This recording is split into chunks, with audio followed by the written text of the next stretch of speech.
नमस्कार मित्रों, स्वागत है आपका।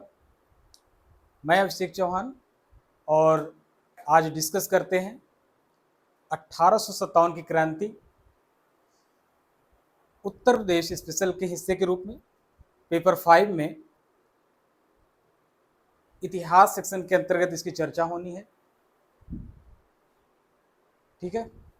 और पेपर 1 में भी ये टॉपिक बड़ा इंपॉर्टेंट है, पेपर 5 में भी ये अपना स्थान रखता है और महत्वपूर्ण स्थान रखता है, क्योंकि 1857 से जुड़ी 80 से 90% घटनाएं आपके उत्तर प्रदेश से ही संबंधित हो जाती हैं। तो बहुत बड़े चांसेस हैं कि जो क्वेश्चन बने वो पेपर 1 की बजाय पेपर 5 को इस बार ज़्यादा प्राथमिकता दें 1857 की क्रांति के संदर्भ में, ठीक है।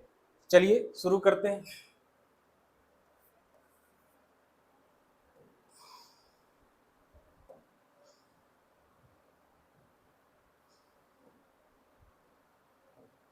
आइए, 1857 का विद्रोह या क्रांति। विद्रोह,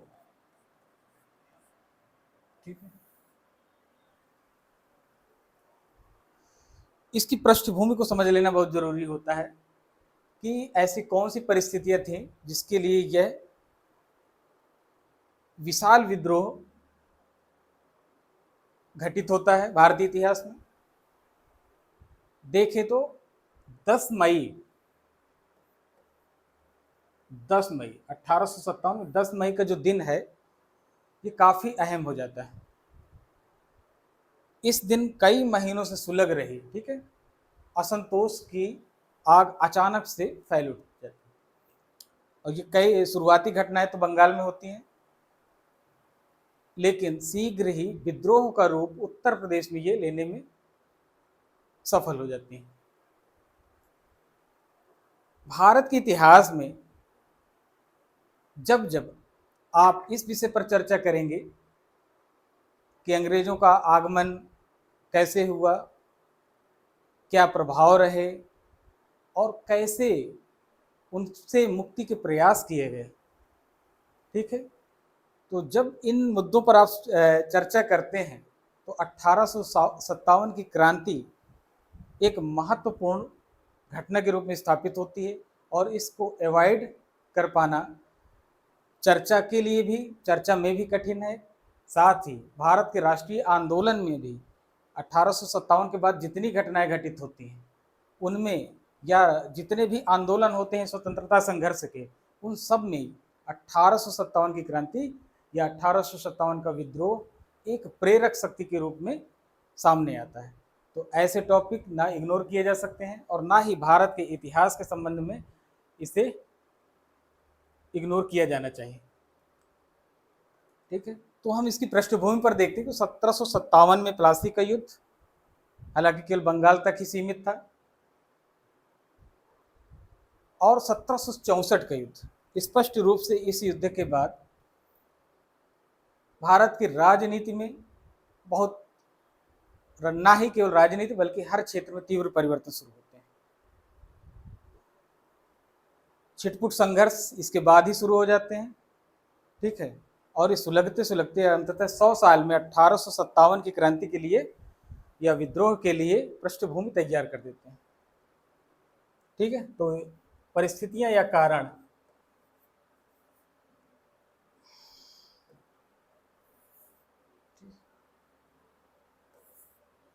इस पर चर्चा कर लेते हैं। कारण,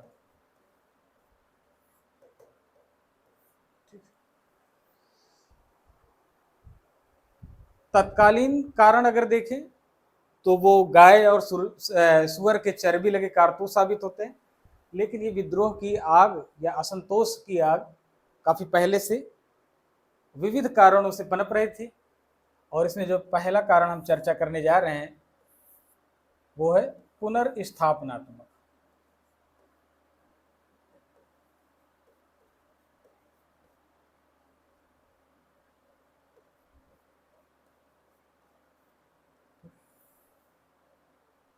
पुनर्स्थापनात्मक, पुनर्स्थापनात्मक मतलब पुनः से स्थापित करना। भारत के राजा, नवाब, भूस्वामी, जमींदार, ठीक है, इन सब के ऊपर अंग्रेजों के बढ़ते प्रभाव के दुष्परिणाम दिखने लगे। मुगल काल में इन सारे वर्गों ने काफ़ी स्वच्छंदता का आनंद उठाया था, लेकिन अब ऐसी स्थिति नहीं थी। ठीक है, तो इनसे प्रभावित थे आपके राजा, नवाब, जमींदार, ठीक है, ये सारे से प्रस्थापित थे और ये अपनी खोई हुई सत्ता को पुनः पाना चाहते थे। प्राप्ति किसकी? सत्ता की।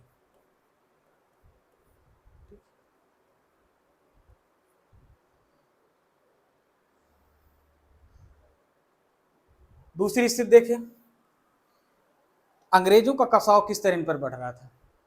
वॉरेन हेस्टिंग्स के समय ही आप देखते हैं कि रेजिडेंट की नियुक्तियां होने लगी। अवध में रेजिडेंट नियुक्त हुआ था, उसके हस्तक्षेप भी बढ़ने लगे थे, लेकिन ज्यादा प्रभावी रूप से बढ़ी स्थिति सहायक संधि के साथ। सहायक संधि, लॉर्ड वेलेस्ली, ठीक है, वेलेस्ली गवर्नर जनरल था भारत का, और सहायक संधि का इसने भारत में ये भारतीय राजाओं में आरोपण किया। इसका दुष्परिणाम ये हो कि दुष्परिणाम जो इसका हुआ वो ये कि राजाओं ने अपनी स्वतंत्रता खो दी, ठीक है, निशस्त्र हो गए। दूसरा आप देखेंगे कि लॉर्ड डलहौजी जब गवर्नर जनरल बना, स्वभाव से ही विस्तारवादी था, ठीक है, साम्राज्यवादी विचारधारा रखता था और झूठे राजे रजवाड़ों पर इसका विश्वास नहीं था। तरह तरह के बहाने लेकर इसका उद्देश्य था कि भारतीय राज्यों का, भारतीय राजाओं का, रियासतों का क्या हो, विलय अंग्रेजी शासन के अधीन कर दिया जाए। ये हो गया आपका वेलेस्ली। और राज्य व्यपगत का सिद्धांत लागू किया डलहौजी ने।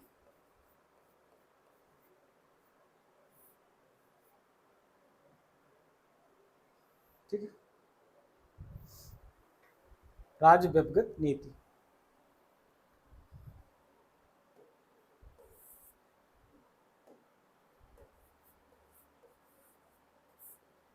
इसकी डलहौजी की।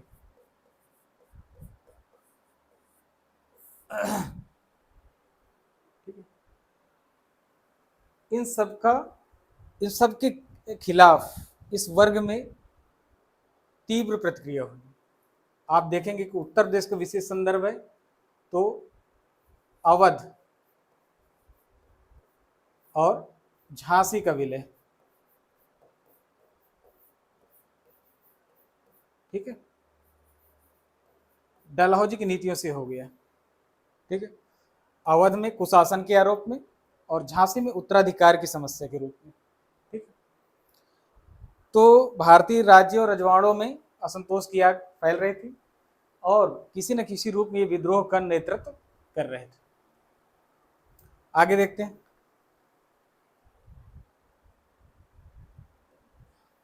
दूसरा क्रम,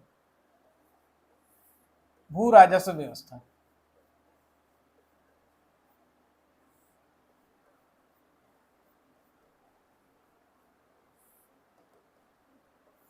ठीक है, अंग्रेजों के आगमन के बाद भू राजस्व व्यवस्था में तीव्र परिवर्तन हुए।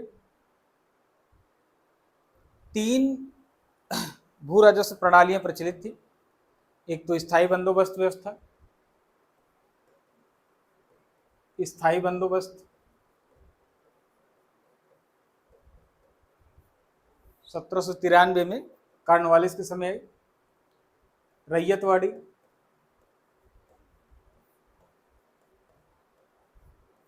और तीसरी महालवाड़ी।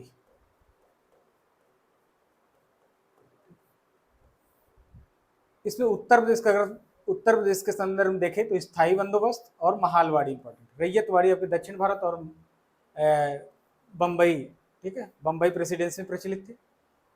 स्थायी बंदोबस्त में उत्तर प्रदेश का जो हिस्सा आता था वो था बनारस मंडल, पूर्वांचल का क्षेत्र इसके अंतर्गत पूरा आ जाता था बनारस, और शेष संयुक्त प्रांत या उत्तर प्रदेश कहाँ था, महालवाड़ी के अंतर्गत।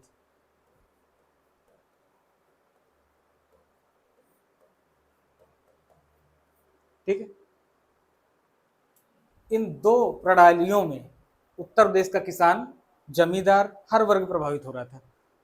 स्थायी बंदोबस्त से जमींदार परेशान थे, सूर्यास्त कानून के द्वारा, आप पढ़ेंगे पेपर 1 में, और महालवाड़ी व्यवस्था ने किसानों जमींदारों दोनों को परेशान किया। स्थायी बंदोबस्त में जमींदार परेशान हुए तो उन्होंने अपना तनाव ट्रांसफर किया कहाँ, किसानों पे, क्योंकि किसान भूस्वामी नहीं बचे थे। लगान बढ़ाए गए, परिणाम क्या था इन सबका, लगान,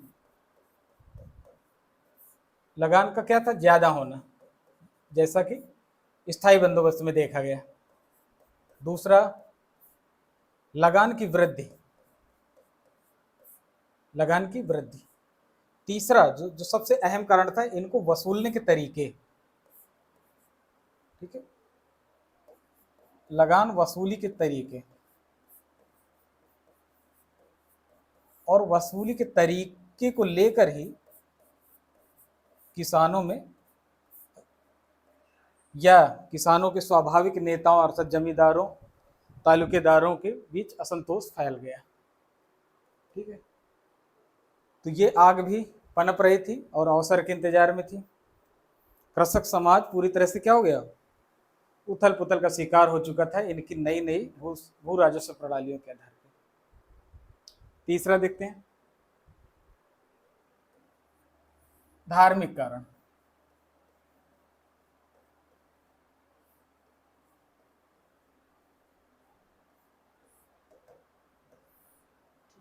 धार्मिक कारण, धार्मिक कारण में हम देखेंगे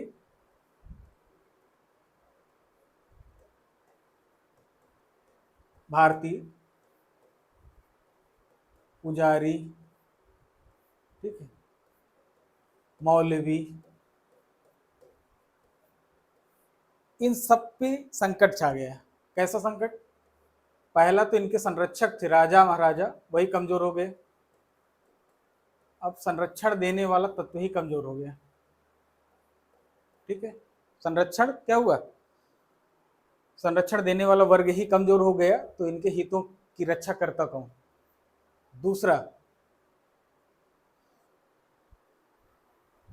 दूसरा बढ़ा कि जो भी धार्मिक संस्थाएं थी, संस्थाएं धार्मिक या लोकोपकारी, धार्मिक और लोकोपकारी,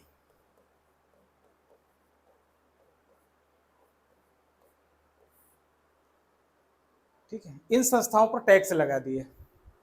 एक तो इनकम नहीं, ऊपर से ऐसी संस्थाएं जो उनकी जीविका का साधन थी उन पर क्या किया, टैक्स लगा दिया। दूसरा फैक्टर जो धार्मिक कारण के रूप में उभरता है वो है ईसाई मिशनरियों की उपस्थिति। ईसाई मिशनरी,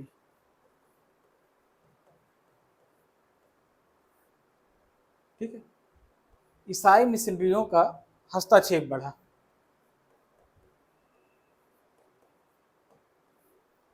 ठीक है, भारतीय मामलों में इनका हस्तक्षेप बढ़ा, धार्मिक मामलों में, और भारत के धर्म की, भारत के मान्यताओं की, ठीक है, इन्होंने क्या की, आलोचना शुरू की, उनका मजाक बनाना शुरू किया।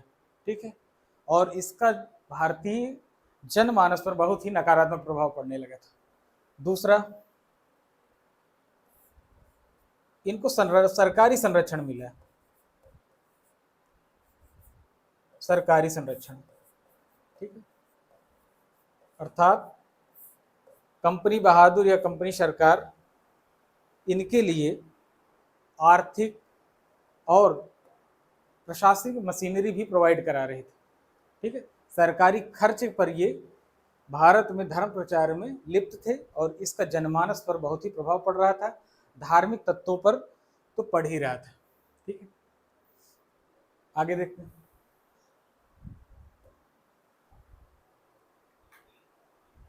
अगला है आपका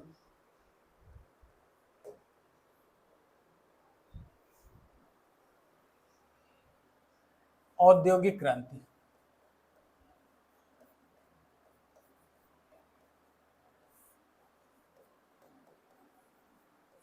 दूसरा मुक्त व्यापार की नीति एंड मुक्त व्यापार की नीति।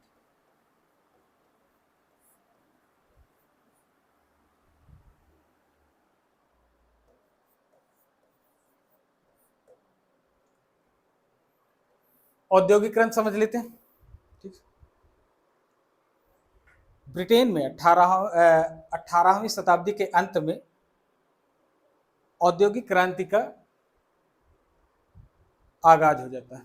ठीक है, औद्योगिक क्रांति जब ब्रिटेन में शुरू हो गई तो उसको कच्चे माल की जरूरत 18वीं शताब्दी का अंत, इसको समय याद कर लीजिए, सदी के अंत में औद्योगिक क्रांति की शुरुआत हो जाती है। कच्चे माल की आवश्यकता पड़ती है, कच्चे माल की आवश्यकता, रॉ मटेरियल्स, और इसकी पूर्ति भारत कर रहा था। ठीक है, भारत करने लगा क्योंकि पहले तैयार वस्तुएं ब्रिटेन भेजी जाती थी और उससे मुनाफा कमाया जाता था। अब वस्तुओं की जरूरत ना रह गई, केवल कच्चा माल भेजा जाने लगा। ठीक है, पहले आपने सूती वस्त्र भेजे, अब तात्पर्य था कि अब आप कॉटन भेजेंगे। तो क्या हुआ, दस्तकारी उद्योग भारत का तबाह हो गया। दस्तकारी उद्योग बर्बाद हो गया। ठीक है, क्योंकि तैयार माल ब्रिटेन से आने वाला था, यहाँ तैयार करना नहीं था, तो यहाँ जो भी इनमें निर्माण कार्य से लगे हुए थे उसका उन पर नकारात्मक असर हुआ और अपना उद्योग धंधा अपना सब कुछ खो बैठे। दूसरा,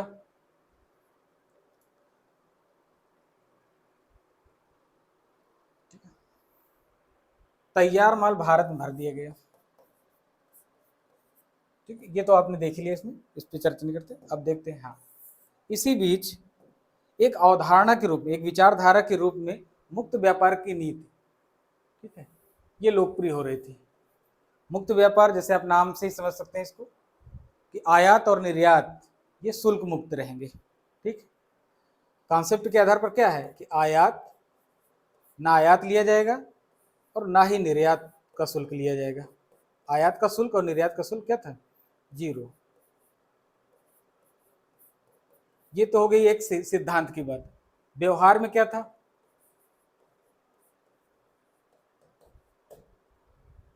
ठीक है, व्यवहार अलग था, इसका पक्षपातपूर्ण था। व्यवहार में क्या था, पक्षपातपूर्ण।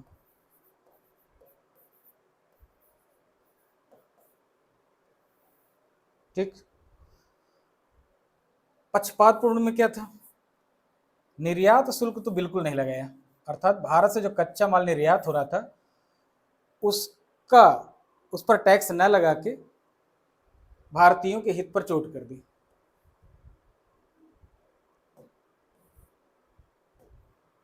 निर्यात शुल्क 0, लेकिन आयात शुल्क को 0 नहीं किया।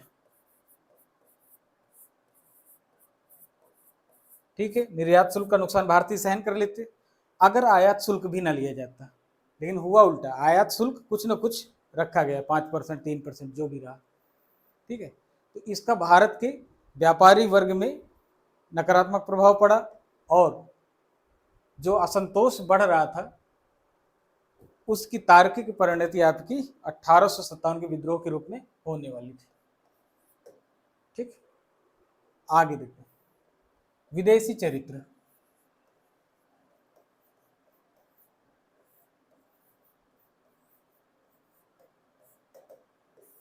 भारत में विदेशियों का हमला कोई पहली बार नहीं हुआ था। आप देखेंगे मौर्य 4वीं शताब्दी से पूर्व से ही लगभग आप देखेंगे कि ईरान के हमले, फिर उसके बाद सिकंदर का हमला, मौर्योत्तर काल में आपने देखा शक कुषाण, ठीक है, इन सब के हमले हुए, आगे इस्लाम का आगमन हुआ। लेकिन इन सब में एक चीज कॉमन थी कि भारतीय चरित्र को इन लोगों ने स्वीकार कर रखा था किसी न किसी रूप में। बाकी तो भारतीय धर्म में ही कन्वर्ट हो गए, इस्लाम ने चैलेंज प्रस्तुत किया, लेकिन चरित्र देश का उसी तरह बना रहा जैसे भारत का। और धीरे धीरे ये अपने जो भी यहाँ आए कुछ पूर्ण रूप से बदल गए, तो कुछ भारतीय परंपराओं या उसकी संस्कृति से मेल खाते व्यवहार ही कर रहे थे। इसलिए भारत को अपने सहिष्णुतापूर्ण व्यवहार करने में आपत्ति भी नहीं थी। लेकिन अंग्रेजों के साथ समस्या पैदा हुई कि किसी भी रूप में भारत को स्वीकार नहीं कर पा रहे थे। रहन सहन, खान पान, इन सब चीज़ों में स्वयं को श्रेष्ठ मानते थे और भारत को पिछड़ा। ठीक है, भारत की सदियों पुरानी परंपराएं, संस्कृति इनसे मेल नहीं खा रहे थे। ठीक है, तो ये एक भारतीय इन्हें अपना स्वीकार कर भी नहीं पा रहे थे, जबकि एक तरह से गुलामी की जंजीरों में बंध चुके थे। परंपरा और संस्कृति से मेल नहीं खाते थे। यहाँ पे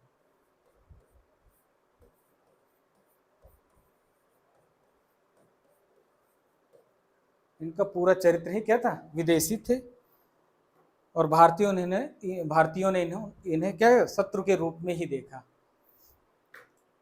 आगे देखते सैनिक कारण।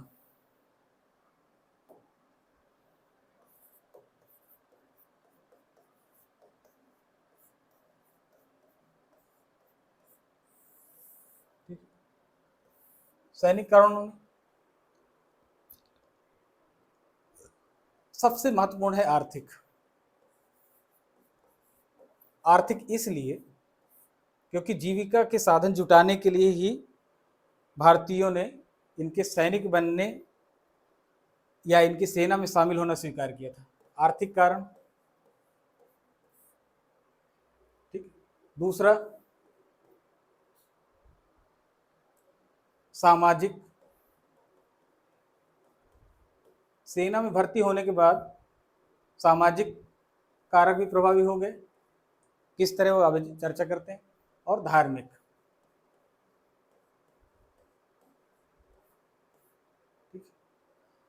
आर्थिक कारणों की बात करें तो प्रोन्नति की समस्या थी। चाहे जितना योग्य भारतीय सैनिक हो, सूबेदार से ऊपर वो नहीं बन सकता था। प्रोन्नति कहां तक थी, सूबेदार मैक्सिमम पद था ये उस समय। वेतन विसंगति।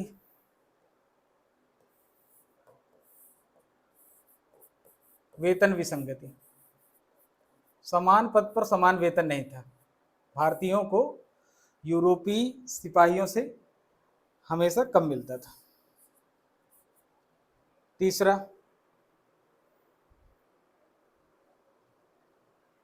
विदेशी भत्ता। विदेशी भत्ता, विदेशी अभियानों में एक भत्ता मिलता था सैनिकों को, और 1857 के विद्रोह से कुछ समय पहले ही इसे बंद कर दिया गया था, और इसको लेकर सैनिकों में काफी तनाव था। आगे देखते सामाजिक कारण। सामाजिक कारण में जो सबसे महत्वपूर्ण था, जिसने विद्रोह को आगे बढ़ा, वो था आपका नस्लवाद। नस्लवाद में गोरे और काले का भेद। गोरे और काले। ठीक,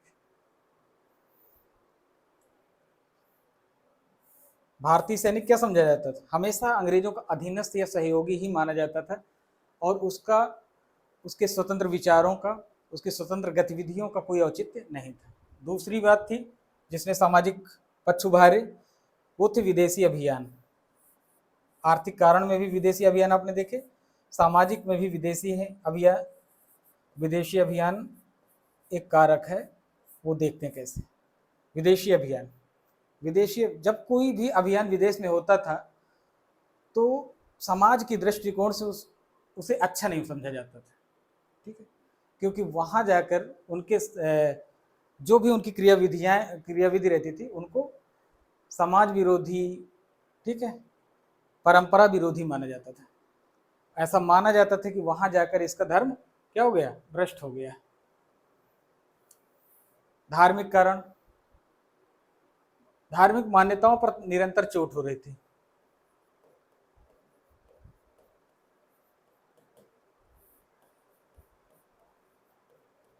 निरंतर चोट मान्यताओं पर, ठीक है।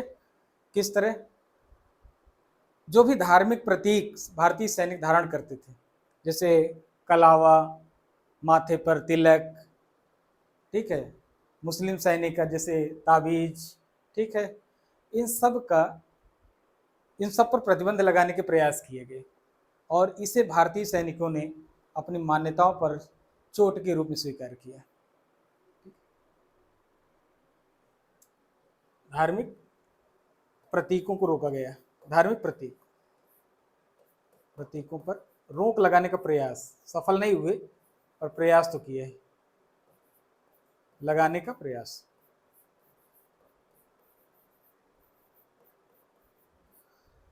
तो आपने देखा कि सैनिक कारण अपने आप में स्वयं ही आर्थिक, सामाजिक और धार्मिक पक्ष को अकेले समेटे हुए था और ये एक बड़ा कारण था कि 1857 के विद्रोह में सैनिकों का नेतृत्व विद्रोहियों को स्वाभाविक रूप से मिलता है।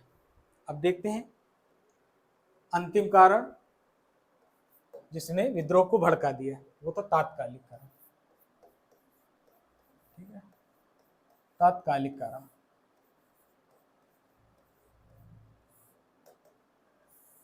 तात्कालिक कारण क्या थे? कारतूस,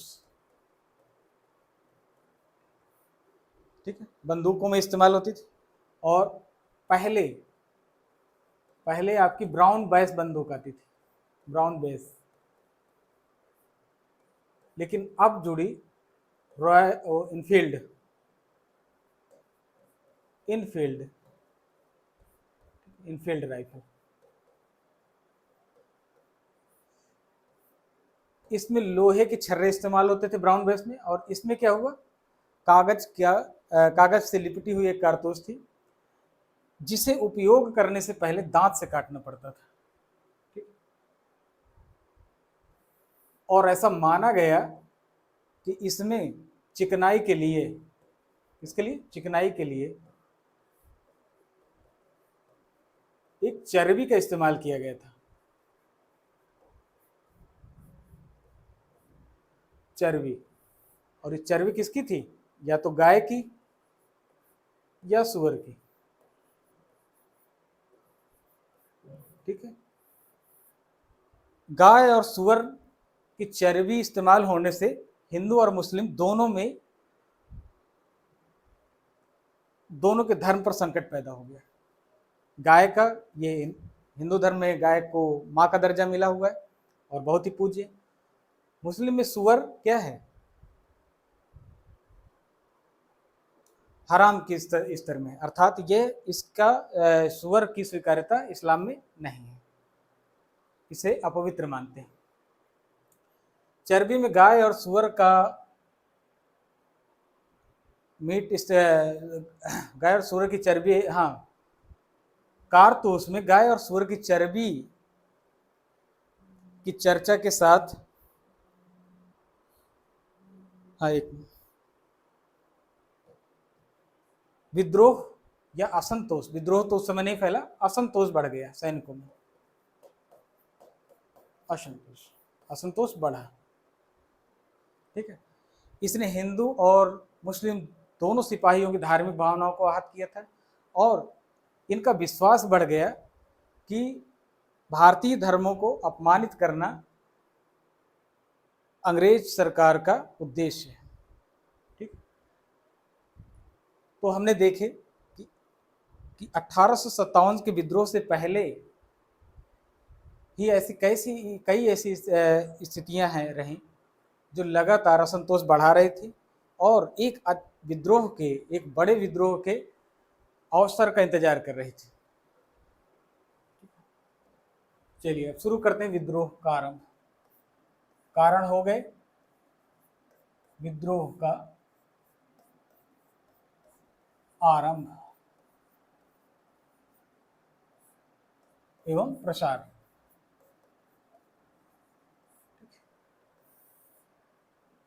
जैसा कि हमने कहा 1857 में 10 मई से पहले कुछ महीने पहले लगातार गतिविधियां बढ़ रही थी, और वो गतिविधियां कौन सी थी जो 1857 से पहले विद्रोह का आधार तय कर रही थी। तो आप देखेंगे फरवरी 1857 बहरामपुर में विद्रोह हो गया। ठीक है, बंगाल में है बहरामपुर, बंगाल की नेटिव इन्फेंट्री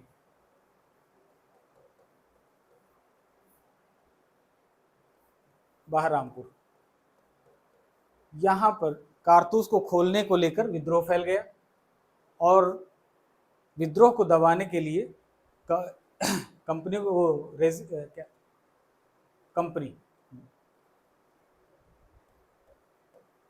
कंपनी को क्या किया, भंग कर दिया गया। ये पहली घटना थी।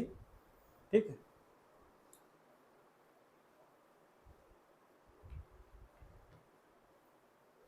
दूसरा मार्च 1857 में होती है घटना। जैसी घटना बहरामपुर में हुई थी उसी से मेल खाती हुई यहाँ घटना हो गई, और कारतूस के प्रयोग को लेकर ही यहाँ मंगल पांडे ने क्या कर दिया, अंग्रेज अधिकारी की हत्या कर दी। मंगल पांडे, कहाँ हुई थी ये घटना, बैरकपुर छावनी में,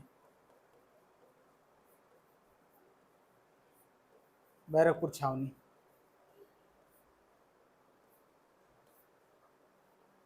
मंगल पांडे को फांसी मिलती है, साथ ही सैन्य टुकड़ी भंग कर दी जाती है।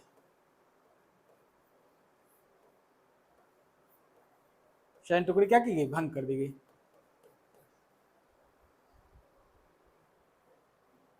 अप्रैल, ठीक, देख रहे हैं आप, हर महीने लगभग घटना घटित हो रही थी और असंतोष बढ़ रहा था। एक ही अगले महीने हो गई घटना 1857 की, और यहां से आपका उत्तर प्रदेश महत्वपूर्ण हो जाता है। मेरठ छावनी,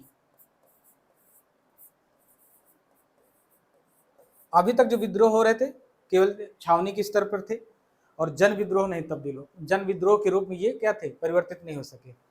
यह गौरव प्राप्त होता है आपके उत्तर प्रदेश को, और आपकी गवाह बनती है मेरठ छावनी, जिसने सैन्य विद्रोह को क्या किया, जन विद्रोह में बदला। मेरठ छावनी में विद्रोह हो गया अप्रैल में।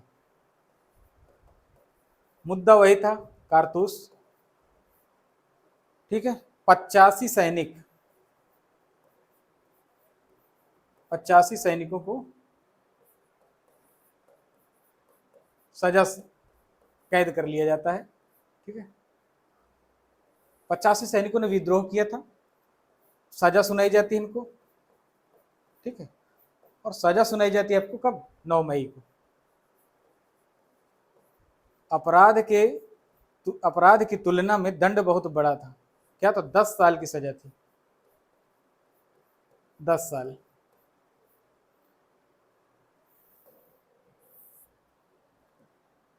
ठीक है, और इसी से मेरठ की छावनी में भी सैनिकों ने क्या किया, विद्रोह कर दिया।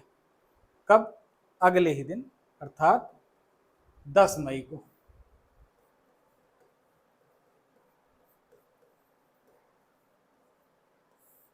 ठीक, 10 मई को मेरठ में तैनात भारतीय सैनिकों ने क्या कर दिया, विद्रोह कर दिया। मेरठ में विद्रोह, ये विद्रोह सैनिक था भी। ठीक है, सैनिक विद्रोह, सेना के सदस्यों ने किया था। अब इसके घटनाक्रम पर देख लेते हैं चर्चा, क्योंकि अब आपका यूपी स्पेशल का हिस्सा ज्यादा शुरू हो रहा है। घटनाक्रम क्या थे, 10 मई के दिन रविवार था, ज्यादातर अंग्रेज चर्च गए हुए थे। दिन आपका क्या था, रविवार, अंग्रेज गए हुए थे चर्च। कारतूस को खोलने को लेकर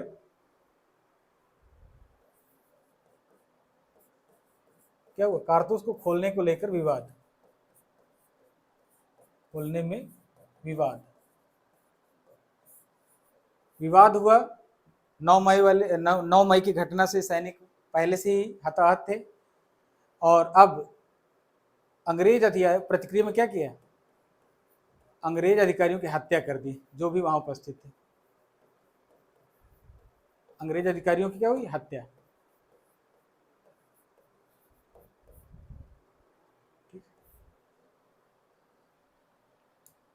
इनकी हत्या करने के बाद विद्रोही आपके चर्च की तरफ बढ़ते हैं, और चर्च में बहुत सारे अंग्रेज अधिकारी, उनके परिवार के सदस्य उपस्थित थे। वहां पर हत्याकांड को अंजाम दिया जाता है। बहुत से अंग्रेज यहां मारे जाते हैं। ठीक है, फिर जेल पर हमला, जो 85 सैनिक कैदी थे, जिनको सजा सुनाई गई थी, उनको आज़ाद किया जाता है, कैदी आज़ाद कर दिए जाते हैं, और इसमें आग लगा दी जाती है। अब सैनिक छावनी छोड़कर कहां पहुंच गए,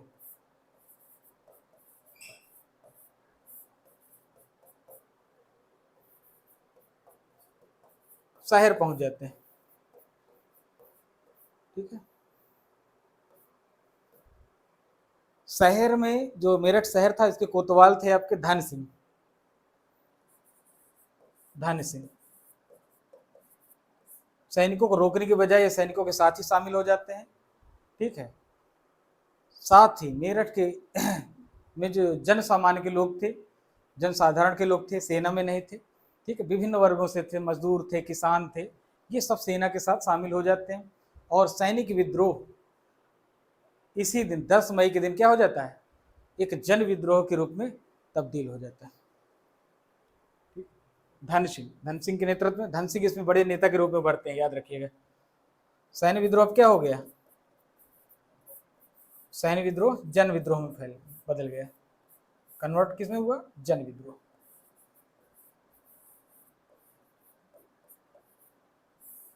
ठीक,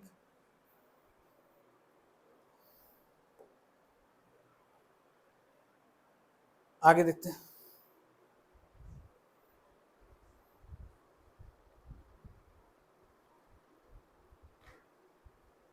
ग्यारह मई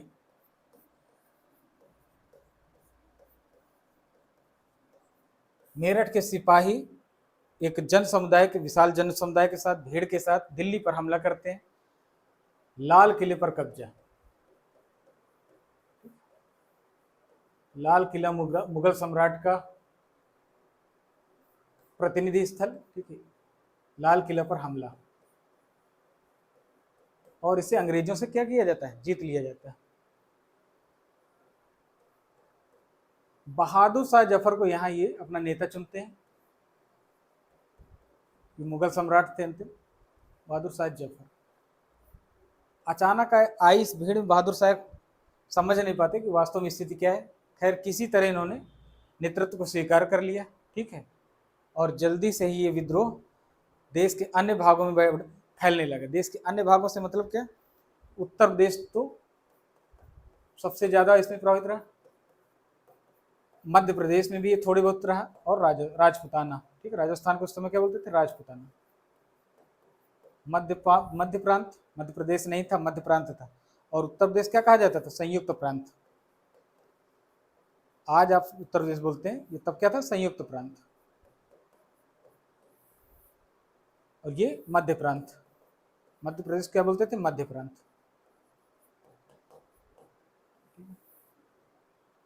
इसके अलावा बिहार, ये सारे क्षेत्र इनके प्रभाव में आ गए, और हमारा विवेचन उत्तर प्रदेश में केंद्रित है, तो हम विद्रोह का प्रसार उत्तर प्रदेश के संदर्भ में ही पढ़ेंगे। ठीक है, ठीक। अब देखते हैं उत्तर प्रदेश में प्रसार। उत्तर प्रदेश में 1857 के विद्रोह का प्रसार।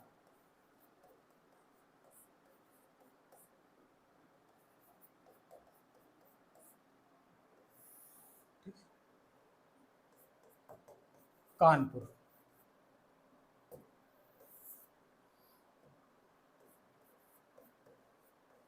मेरठ से शुरू हुआ और उत्तर प्रदेश में आगे विभिन्न क्षेत्रों में, विभिन्न शहरों में प्रसार बढ़ने लगता है।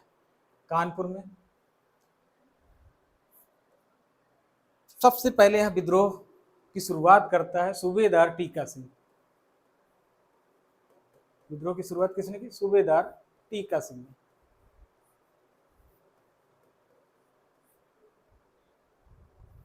जेल पर हमला, कैदियों को छुड़ाना और जेल को आग के हवाले कर देना, इस पैटर्न को आप हमेशा 1857 के विविध क्षेत्रों में देखेंगे और वही यहाँ किया गया। सैनिकों ने क्या किया? जेल पर हमला करके कैदी छुड़ा लिया और उसको आग के हवाले किया। खजाना लूट लिया, खजाना लूटा। ठीक, सैनिक दिल्ली की तरफ बढ़ना चाह रहे थे क्योंकि घोषणा हो चुकी थी कि बहादुर शाह जफर के नेतृत्व में ये विद्रोह किया जा रहा है।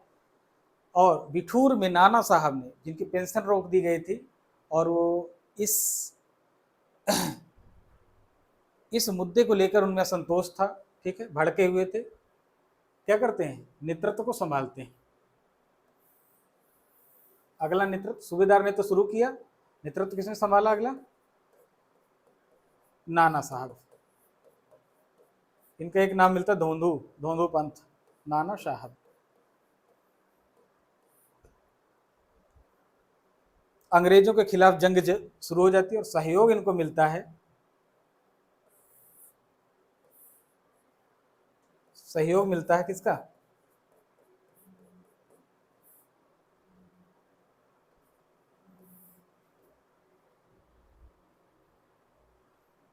तात्या टोपे और अजीमुल्ला खां। एक तरह से आप इनको इनके सेनापति मान सकते हैं दोनों को। अजीमुल्ला खां,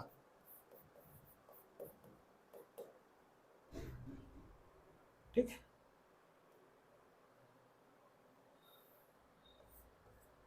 युद्ध अंग्रेजों से शुरू हो चुका है, ठीक है, और अंग्रेज क्या हुए? पराजित हुए। अंग्रेज पराजित।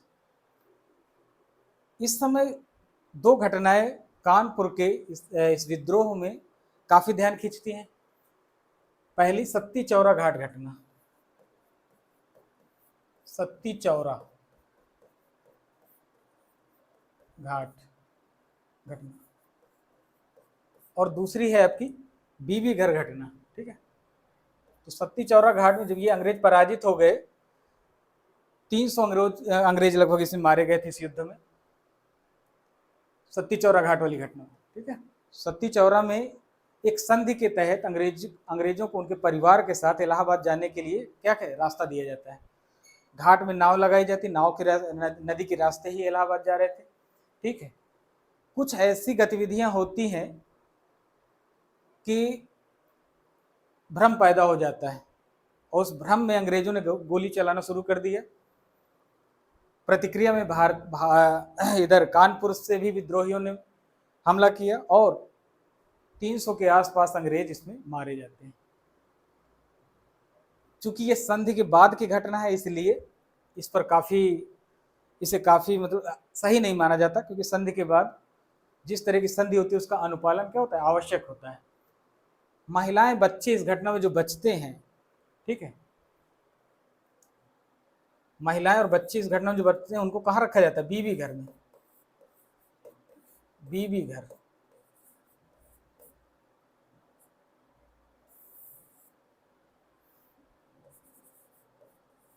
बीबी घर की घटना, ठीक।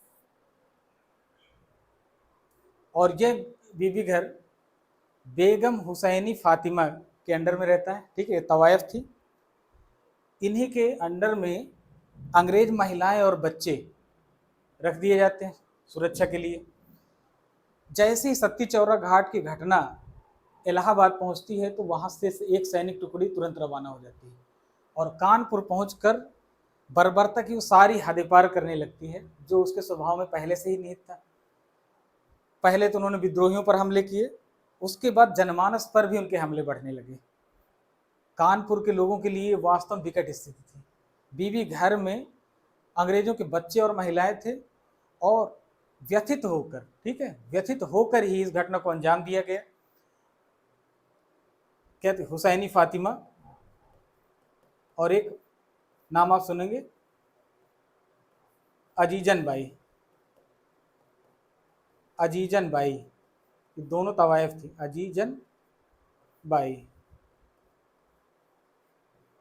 ठीक है। इन दोनों ने क्या किया, रात में कसाईयों को बुलाकर जितने भी महिलाएं थी, बच्चे थे, सबको क्या किया, कटवा दिया। इसे इतिहास में काले धब्बे के रूप में माना जाता है, क्योंकि भारतीय संस्कृति, भारतीय परंपरा में क्या था, ये उचित नहीं था कि ऐसी घटना भारतीय राजा महाराजाओं के द्वारा भी कभी नहीं की गई थी, ठीक। तो इससे क्या एक कलंक की तरह इतिहासकार स्थापित करते हैं। हालांकि इसके पीछे उत्तरदायी कारणों को वही व्यक्ति ज़्यादा अच्छे से समझ सकता है जो उस समय की स्थितियों को देखेगा। जहाँ तक देखा गया कि जो इलाहाबाद से टुकड़ी आई थी, उसकी ज्यादतियों का स्तर इतना ज़्यादा था कि उसकी प्रतिक्रिया के रूप में यह घटना स्वाभाविक रूप से घटित हो गई।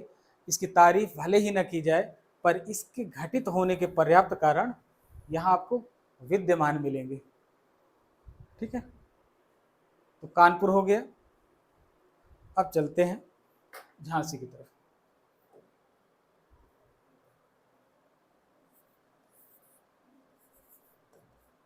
झांसी,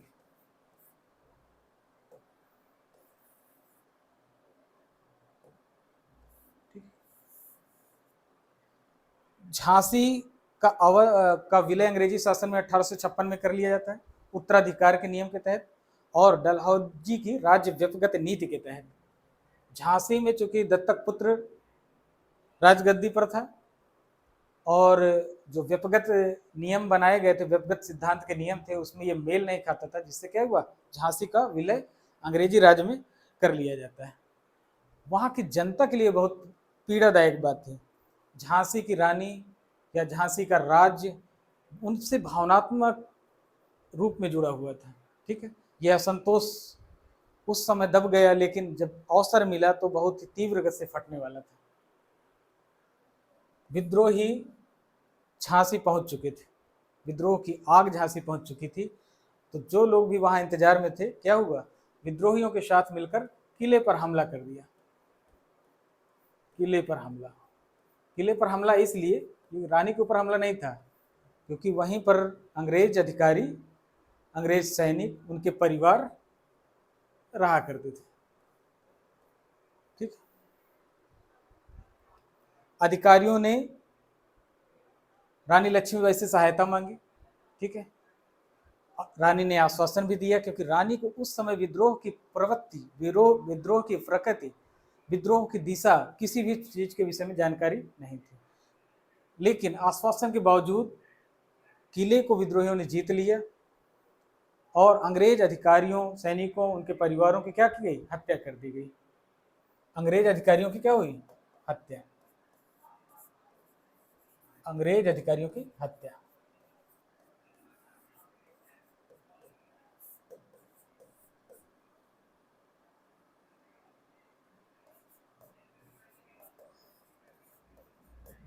परिवार के साथ ही अंग्रेज अधिकारियों, उनके परिवार की, अधिकारियों, सैनिकों भी कर दीजिए क्योंकि सैनिक भी थे वहां, अधिकारियों, सैनिकों या उनके परिवार की क्या की, नृशंस हत्या कर दी गई, ठीक है।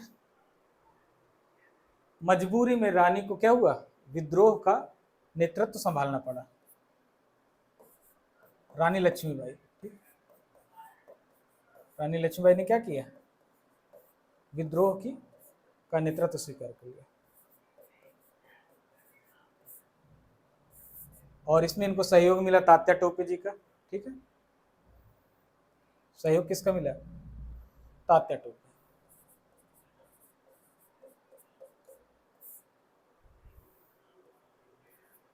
कानपुर की घटना के बाद तात्या टोपे कहाँ पहुंच गए थे, झांसी, ग्वालियर पहुंचे थे। ग्वालियर से उन्होंने रानी को सहयोग दिया, रानी लक्ष्मीबाई को सहयोग दिया। कालपी, ग्वालियर, जगह जगह पर अंग्रेजों के साथ युद्ध छिड़े, कहीं पर पराजय तो कहीं पर विजय, ये निरंतर प्रक्रिया चल रही थी। ठीक है, चूंकि हम चर्चा प्रसार की कर रहे हैं इसलिए हम यहाँ दमन की बात नहीं करेंगे, क्योंकि दमन की बात करते ही प्रसार की बात क्या हो जाती है, समाप्त हो जाती है। दमन की बात हम आगे करेंगे असफलता के कारणों में। ठीक है, तो प्रसार में हम केवल या तो विजय दिखाएंगे या तो तटस्थ स्थिति। ठीक है, अब चलते हैं लखनऊ। मुस्कुराइए कि आप लखनऊ में। लखनऊ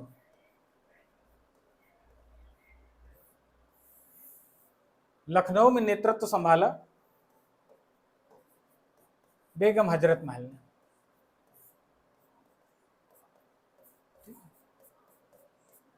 बेगम हजरत महल नवाब वाजिद अली की दूसरी पत्नी थी। पहली पत्नी कौन सी थी? सिकंदर महल, सिकंदर बाग लखनऊ का उन्हीं के नाम पर है। बेगम हजरत महल अल्प वयस्क पुत्र अपने विरजिस कादिर की तरफ से शासन कर रहे थे। ठीक है, नवाब घोषित कर रखा था। ठीक है, जबकि अंतिम नवाब वाजिद अली शाह थे और नवाबी क्या है, अंग्रेजों के द्वारा खत्म कर दी गई थी। बेगम हजरत महल ने उसी पुनर्स्थापनात्मक विचारधारा के अंतर्गत क्या किया, विरजिस कादिर को नवाब घोषित किया और उसकी तरफ से शासन करने लगी। नेतृत्व उन्होंने संभाला। 1857 के रूप में उनको अवसर मिला अंग्रेज शासन के खिलाफ। ठीक है, और नेतृत्व संभाल भी लिया। इनके विषय में सबसे खास बात थी कि ये उच्च दर्जे क्या थी, संगठनकर्ता, शानदार संगठनकर्ता माना जाता है इन्हें इतिहासकारों के द्वारा। और उसी का फल था कि लखनऊ और अवध के क्षेत्रफल के अवध के क्षेत्र के जमींदार, सैनिक और किसान, साथ ही अन्य वर्ग, ठीक है, प्लस अन्य, सभी इनके नेतृत्व के सभी ने इसका क्या किया, नेतृत्व स्वीकार कर लिया और विश्वास के साथ स्वीकार किया। लखनऊ में 1857 के समय जो महत्वपूर्ण घटना हुई वो क्या थी, आलमबाग का युद्ध। पहला आलमबाग का युद्ध।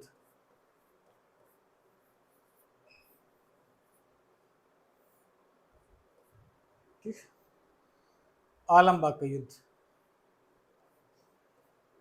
बेगम हजरत महल के सामने या उनके नेतृत्व में अंग्रेजों की पराजय हो जाती है। इस युद्ध में क्या हुआ, अंग्रेज पराजित।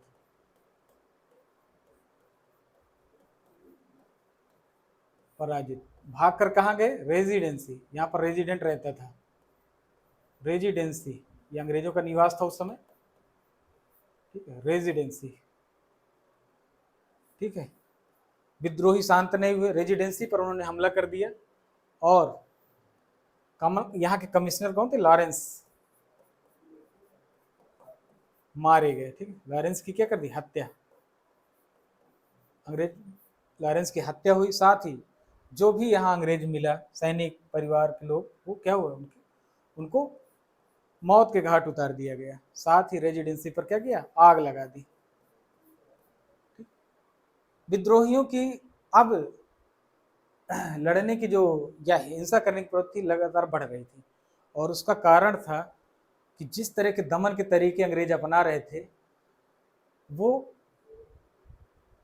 उस समय के लोगों के दृष्टिकोण से सोचे, जिस तरह से उनके परिवार के साथ बीत रही थी, तो प्रतिक्रिया स्वरूप अगर उनसे भी हिंसा हो रही थी तो बहुत हद तक उन्हें हम दोषी नहीं ठहरा सकते। और विद्रोही भी अंग्रेजों के समान ही क्या कर रहे थे, हिंसा पर, हाँ, अंग्रेजों के समान ही हिंसा को अंजाम दे रहे थे। अगला चिन्हट का युद्ध। चिन्हट का युद्ध अंग्रेजों ने आलमबाग रेजिडेंसी के हमले के बाद तीव्र प्रतिक्रिया की और अगला युद्ध चिन्हट के युद्ध के रूप में शुरू हो गया। यहां पर बेगम हजरत महल थोड़ा सा कमजोर हो भी सकती थी, लेकिन सहयोग किसका मिला, अहमदुल्ला का। ये मौलवी थे,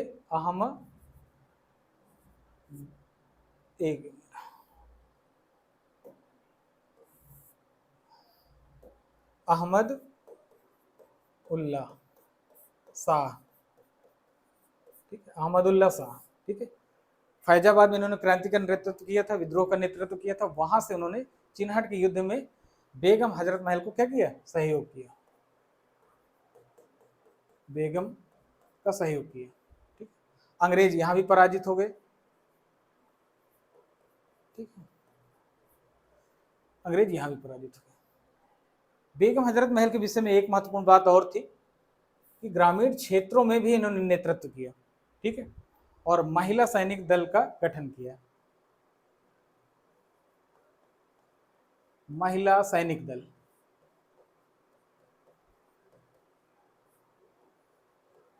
रानी झांसी की रानी लक्ष्मीबाई हो, बेगम हजरत महल हो, अजीजन बाई हो, ठीक है, झलकारी बाई हो, इनके विषय में आपको एक स्पष्ट जानकारी होना जरूरी है, क्योंकि अगर आपसे क्वेश्चन ये भी पूछ लिया गया, वैसे तो मैं आगे कराऊंगा, तब भी आप इनमें ध्यान देते रहें कि 1857 की क्रांति में उत्तर प्रदेश की महिलाओं का क्या योगदान रहा, तो आप उसके आंसर यहाँ से भी लिख सकते हैं, और आगे के लेक्चर में वैसे भी इसे विस्तृत आधार पर समझाने का प्रयास करूंगा, ठीक है।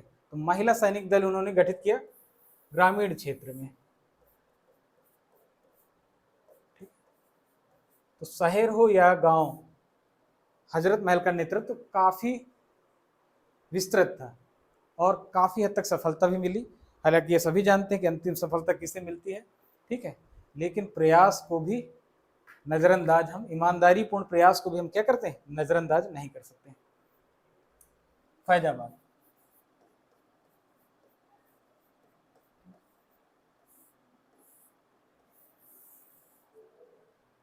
फैजाबाद में नेतृत्व करते थे आपके वही जिन्होंने चिन्हट के युद्ध में क्या किया था, बेगम हजरत महल का सहयोग, नेतृत्व मिला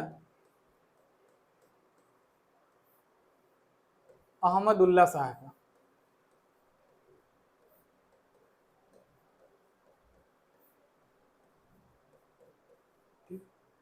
लेकिन विद्रोह की शुरुआत इनके द्वारा नहीं की गई, ठीक है। विद्रोह की शुरुआत के कारण जरूरी बने। एक धार्मिक प्रवचन के दौरान अंग्रेजों ने इनको गिरफ्तार कर लिया। आरोप था कि इसके द्वारा ये इस विद्रोह की क्रांति, विद्रोह की विचारधारा को प्रवचन के माध्यम से फैला रहे थे, ठीक है, और जेल में इनको बंद कर दिया गया। शुरुआत किसने की, सूबेदार, उसी जेल में जहां बंद थे वहां के सूबेदार ने विद्रोह कर दिया,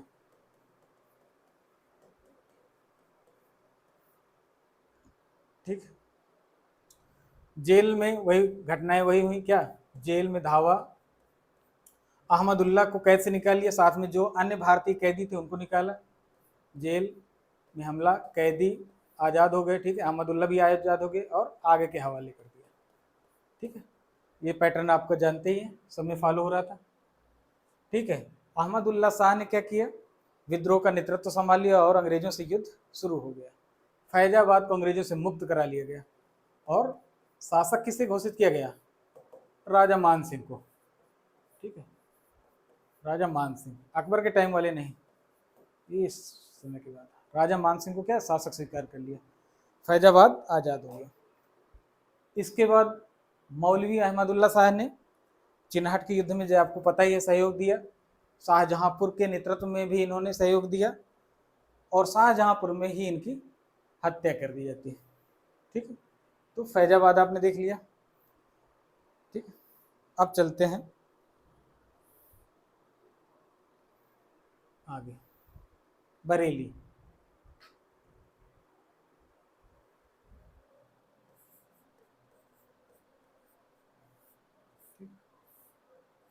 बरेली, यहां नेतृत्व दिया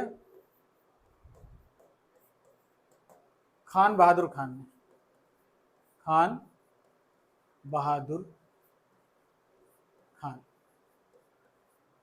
ठीक है। पैटर्न वही था, सबसे पहले तो कलेक्टर की हत्या ही हो गई, ठीक है, कलेक्टर की हत्या, विद्रोह कैसे शुरू हुआ, कलेक्टर की हत्या, ठीक है। फिर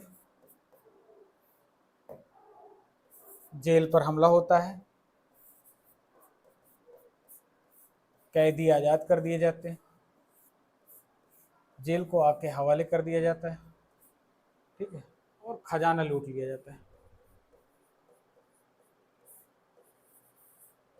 ठीक।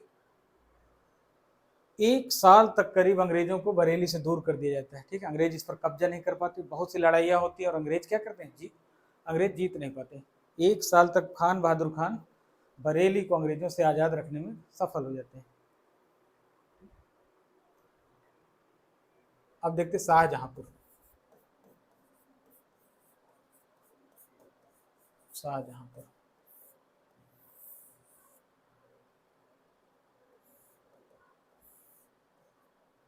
शाहजहांपुर में नेतृत्व, यहाँ नेतृत्व संभालते हैं आपके जवाहर राय। नेतृत्व संभालते हैं कौन, जवाहर राय, ठीक है।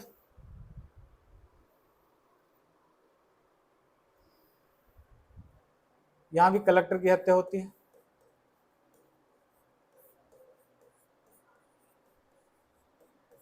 और वही सेम पैटर्न, जेल पर हमला, कैदियों की आज़ादी और उसको आग के हवाले करना, ठीक।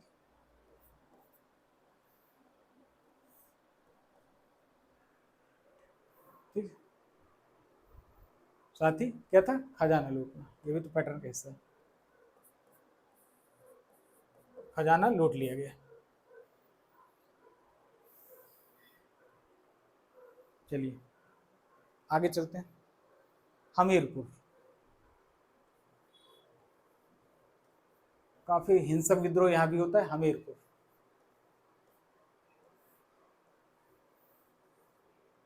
ठीक है। ट्रेजरी में तैनात एक गार्ड यहाँ विद्रोह की शुरुआत कर देता है।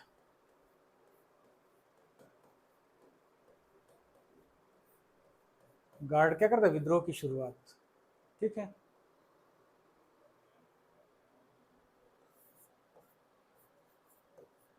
कलेक्टर आवास पर हमला,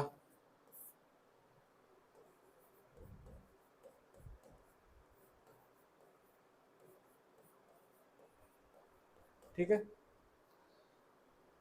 कलेक्टर थे यहाँ इस समय लॉयड, और ज्वाइंट कमिश्नर थे आपके डोनाल्ड ग्रांट। दोनों कचहरी से, ठीक है, कचहरी में इनके आवास होते हैं, कचहरी से भागे, बेतवा नदी के किनारे विद्रोहियों ने इनको पकड़ लिया, वहां से मारते हुए लाए और क्या किया, कचहरी पे इनको पेड़ पर टांग दिया। कचहरी में पेड़ में टांग कर क्या किया, गोलियों से भून दिया।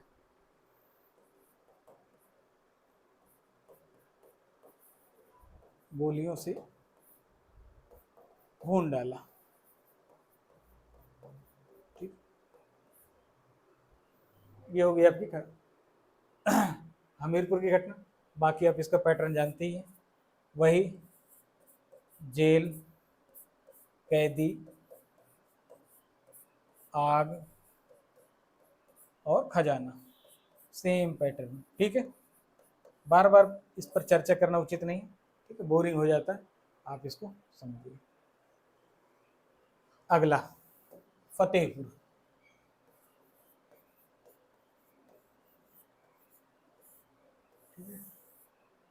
यहाँ के नेतृत्व संभालने वाले थे जोधा, जोधा सिंह अटैया, ठीक है। जोधा सिंह अटैया ने यहाँ नेतृत्व संभाला, ठीक है। और कार्यक्रम क्या था, कचहरी, फतेहपुर की कचहरी पर हमला,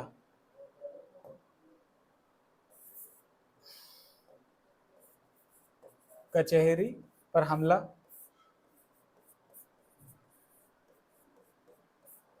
कोषागार लूट लिया, ठीक है। कचहरी में कोषागार था, ट्रेजरी, कोषागार को लूटा गया, ठीक है। लेकिन फतेहपुर विद्रोह के केंद्र के रूप में सही नहीं था, ठीक है। इलाहाबाद से नजदीक था, कानपुर से नजदीक था, और जीटी रोड के द्वारा ये दोनों जगह से जुड़ा हुआ था। अंग्रेजों की तीव्र पहुंच का खतरा यहाँ मंडरा रहा था, ठीक है, फतेहपुर में अंग्रेज पराजित हो चुके थे, लेकिन खतरा खत्म नहीं हुआ था, इसलिए इन्होंने नेतृत्व का जो केंद्र बनाया वो था खजुआ। ये फतेहपुर के अंदर है, इस समय एक ब्लॉक है, ठीक है, खजुआ। खजुआ या खजवा दोनों मिलते हैं। और क्रांतिकारियों या विद्रोहियों के हिसाब से ये एक मुफीद या सुविधाजनक स्थल था, क्योंकि विद्रोहियों के आने जाने के सारे रास्ते यहाँ से खुले थे, जबकि अंग्रेजों की पहुंच के लिए रास्ते आसान नहीं थे। यह दुर्गम क्षेत्र था उस समय। खजुआ ऐतिहासिक रूप से भी आप जानते हैं, मुगल काल में जब उत्तराधिकार का युद्ध हुआ औरंगजेब और उसके बाकी भाइयों के बीच, तो वहाँ भी ये एक सच इतिहास में स्थान रखता है। शाह सुजा के साथ औरंगजेब की यहाँ भिड़ंत होती है, ठीक है। शाह सुजा उसका बड़ा भाई था, बंगाल का सूबेदार था, और उत्तराधिकार के युद्ध में औरंगजेब से इसकी लड़ाई खजुआ में होती है। 2 बार लड़ाई होती है, एक बनारस के पास और उसके बाद खजुआ में, ठीक है। खजुआ में औरंगजेब जीतता है और मुगल सम्राट बनने के लिए दावा पेश करता है। तो खजुआ का ऐतिहासिक महत्व देख लिए, पर 1857 के दृष्टिकोण से देखें तो अपनी विशिष्ट भौगोलिक स्थिति के कारण खजुआ विद्रोहियों का एक क्या पसंदीदा स्थल बना, और यहाँ से उन्होंने विद्रोह को अंजाम दिया। विद्रोह का केंद्र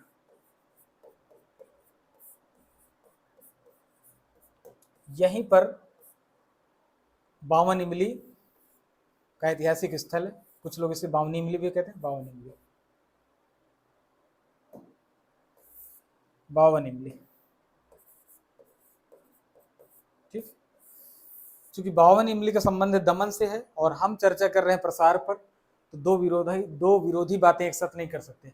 जिस समय दमन की बात होगी, असफलता के कारण गिनाए जाएंगे, उस समय हम 52 इमली पर चर्चा करेंगे, ठीक है। आगे देखते हैं। गोरखपुर,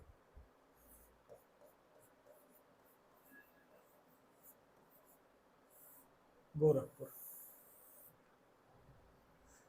ठीक है। गोरखपुर में नेतृत्व,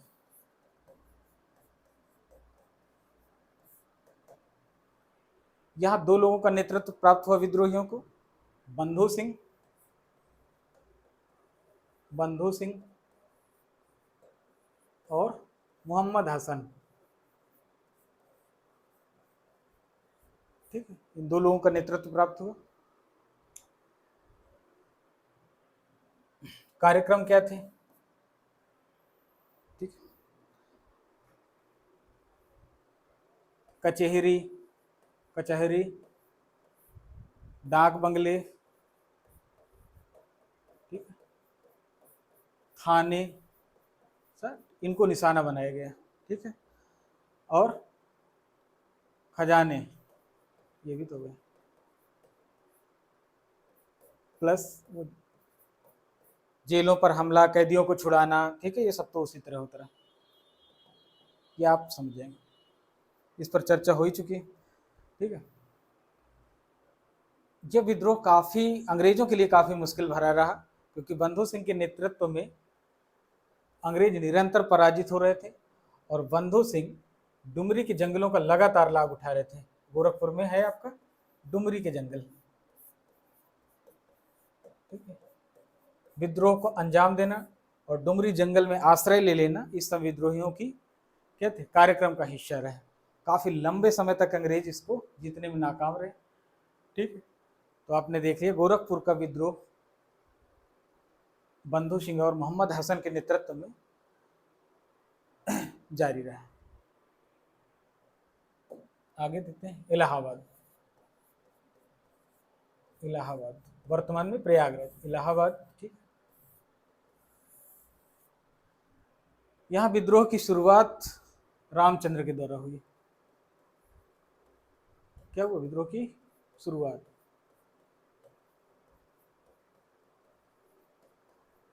एक सैनिक थे रामचंद्र, ठीक।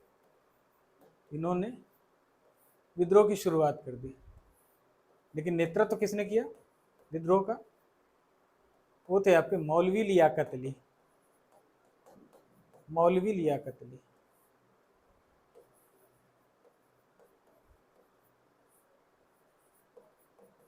ठीक है। विद्रोह का नेतृत्व इन्होंने किया।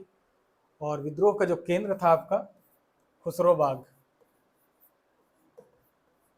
खुसरोबाग ये आपका क्या था, विद्रोह का केंद्र।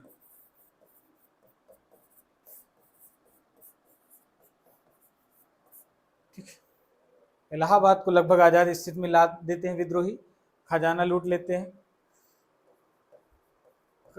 खजाना, कचहरी पर हमला, कचहरी पर हमला, ठीक है, और वही जेल, कैदी, ठीक है, ये बार बार सेम पैटर्न फॉलो हो रहा था। ठीक है, तो आपने देखा कि उत्तर प्रदेश में 1857 का विद्रोह किस दशा और दिशा से गुजरा, किन क्षेत्रों पर फैला, इनके अलावा भी बहुत से क्षेत्रों में फैला, पर हमने महत्वपूर्ण स्थलों की ही चर्चा की है जहाँ जहाँ पर विद्रोह का विवेचन की आवश्यकता है, स्पेसिफिक हो सकता है। ठीक है, साथ ही आप देखेंगे कि इनमें हम जब आप राष्ट्रीय संदर्भ में विद्रोह के प्रसार की बात करते हैं तो बड़े बड़े शहरी केंद्रों पर ही आप दृष्टिपात करते हैं। जैसे आपने मेरठ से शुरुआत आप इग्नोर नहीं कर सकते क्योंकि यहाँ से विद्रोह की शुरुआत होती है, कानपुर, लखनऊ, झांसी, ठीक है, ज़्यादा से ज़्यादा आप इनकी बात करते हैं। लेकिन जब राज्य के स्तर पर हम गहराई से घुसते हैं तो आपको दसियों क्षेत्रों पर तो हमने ही अभी चर्चा की है, इसके अलावा भी पूरे उत्तर प्रदेश के क्षेत्र 1857 के विद्रोह की जद में थे। ठीक है, और 1857 के विद्रोह को उत्तर प्रदेश के संदर्भ में जितना अच्छा समझा जा सकता है उतना अच्छा राष्ट्रीय संदर्भ में भी नहीं समझा जा सकता। ठीक है, इसलिए आपका जो पेपर 1 है,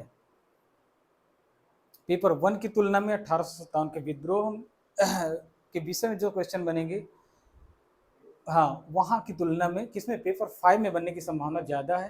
ठीक है, बस ज़्यादा से ज़्यादा उनको भारत की जगह उत्तर प्रदेश शब्द इस्तेमाल करना है और पूरा का पूरा आंसर वही होगा जो यहाँ पढ़ाया जा रहा है। आगे हम देखेंगे उत्तर प्रदेश में इस विद्रोह का दमन किस तरह होता है, आखिर क्यों विद्रोही सफल नहीं होते, असफलता के कारण क्या थे, फिर इस विद्रोह का प्रभाव क्या रहा। ठीक है, क्योंकि विद्रोह किसी विद्रोह में असफलता मिलने का ये मतलब नहीं होता कि वो प्रभावहीन ही रहा है। प्रभावहीनता की अगर बात करें, महत्वहीनता की बात करें, असफलता की बात करें तो आगे के आंदोलनों में भी ऐसी स्थितियां आती हैं। स्वयं गांधीवादी आंदोलन अगर आप बताएं तो बड़ा आंदोलन का कोई भी सफल नहीं था, चाहे आप असहयोग की बात कर लें खिलाफत की, या आप रोलेट की बात कर लें, या आप सविनय अवज्ञा आंदोलन की बात कर लें। ठीक है, कोई भी आंदोलन, बड़ा आंदोलन, छोटे मोटे की बात नहीं करता, चंपारण खेड़ा जैसे बड़े आंदोलन गांधीवादी भी असफल रहे लेकिन वो महत्वहीन नहीं थे। ठीक है, महत्वहीन साबित नहीं हुए। 1857 का विद्रोह भी आपका क्या था, महत्वहीन नहीं था असफलता के बावजूद, और पर्याप्त ऐतिहासिक महत्व वाला विद्रोह इतिहास में अपनी जगह बनाने में सफल तो रहा ही और सफलता के लायक भी था। ठीक है, आगे हम अन्य मुद्दों पर चर्चा करेंगे। Thank you very much.